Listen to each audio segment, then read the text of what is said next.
To Nigeria now, where tears flowed freely as protesters defied a heavy downpour and armed policemen to express their disappointment at the Nigerian government's bungling of the abduction of over 200 girls at a school in Nigeria's troubled northeast.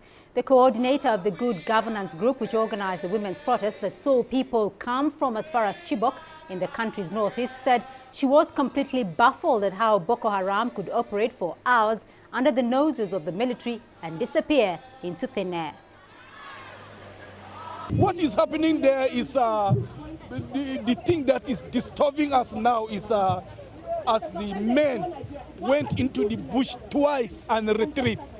Women are gathering up now that they will go into the bush to search for their daughters.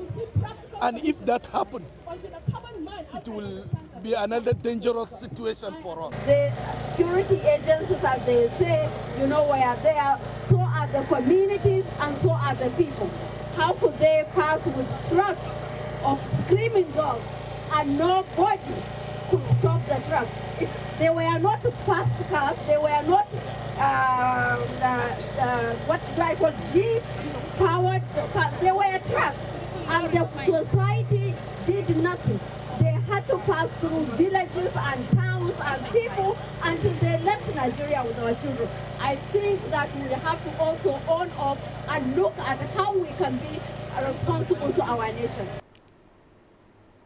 Well, let's get more now on that situation in Nigeria. We're joined live from the federal capital, Abuja, by Dr. Hussaini Abdu, the country director for the aid organization Action Aid. Thank you very much for joining us there. Now, Action Aid has raised concern that these abductions and the attacks on schools in Nigeria may affect student enrollment in schools. Just give us a clearer picture, though. How grave is the situation?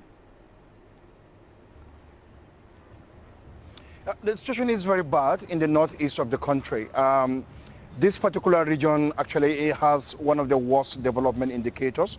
It has the highest concentration of poverty in the country. The level of illiteracy is very high in this part. The school enrollment and completion is less than 30%. And girl child education is even the worst hit.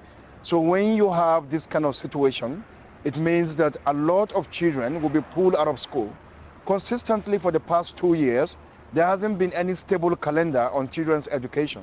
Schools have actually been closed, and these girls were actually mobilized to go and write their final secondary school examinations. And that was actually what took them to school, and that was what eventually led to the abduction of these children by the terrorist group.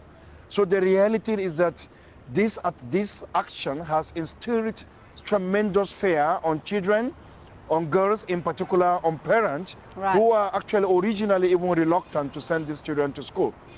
If you remember, there was an earlier incident in Yobe State called Buniyadi, where children were slaughtered at night. The terrorists walked into their hostel and killed them in their multiple.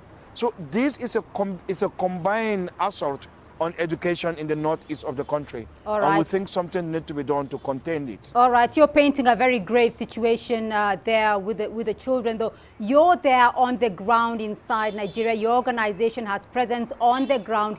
In your view and in your assessment, why has it become so difficult, though, to fight and eliminate the Boko Haram? Yeah, it's been, one, we are dealing with something that Nigeria is not historically used to. Yes, Nigeria is a country that went through the civil war between 1967 to 1970. But beyond that, Nigeria, this is actually one of the greatest security challenges that the country has going through. Of course, we can initially claim that the country was not prepared for this. But having gone through this in the last 3 years, we actually think that the country should have been able to develop a better capacity to engage Boko Haram. Unfortunately, the level of impunity and what these guys are doing is getting worse, and villages are being raided on a daily basis.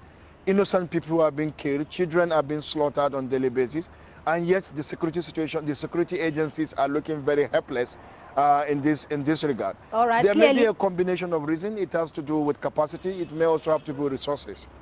All right, there is clearly a capacity issue there, as you mentioned, but apart from the efforts by the security agencies, by the government, though, are there other organizations that are involved in trying to end this menace?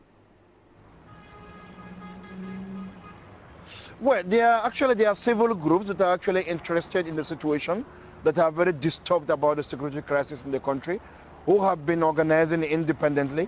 But the way it is going is that the security governance in the country is in a manner that is totally in control by just a segment of security agencies. And therefore, access to other larger interventions and providing advice on the best way to deal with this situation is quite difficult. And the government attitude to this thing is more about a law and order kind of thing, using the military to stop. And there hasn't been other forms of civil engagement that could actually allow for a better way of dealing with the whole situation. But beyond the military action, beyond the police, beyond the other military agencies who are actually working in this area, there are limited engagement with this process. And it is important that citizens begin to take more than a passing interest in what is happening. And that was what have informed the protest yesterday, that women and men defied the heavy rain and decided to protest. And there are a series of other protests taking place in different parts of the country from now to the next 1 week, in trying to exert pressure on the government to do better in dealing with this situation. Dr. Hussaini Abdu joining us there from Abuja in Nigeria. Thank you for your insights.